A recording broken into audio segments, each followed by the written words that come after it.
Hello everyone, in this video I'm going to show you how to find Tron TRX wallet address on Kraken. Before we get into it, make sure to like this video and subscribe to our channel for more crypto related videos.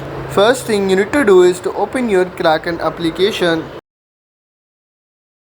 Once you have logged into your Kraken account, then you need to click on portfolio at the bottom and select deposit option at the bottom, and again click on deposit crypto. Now in the search bar you need to search for Tron and simply select the top version of Tron TRX, and here you can see instruction regarding deposit of TRX Tron. Read it carefully and after that click on I understand, and here you can see your Tron deposit address along with the QR code. Tap copy to copy this address, or you can share this QR code directly, and always make sure to select same network on the sending side also, or you will lose all your funds permanently. If this video helped you out, make sure to like this video and subscribe to our channel for more crypto related videos.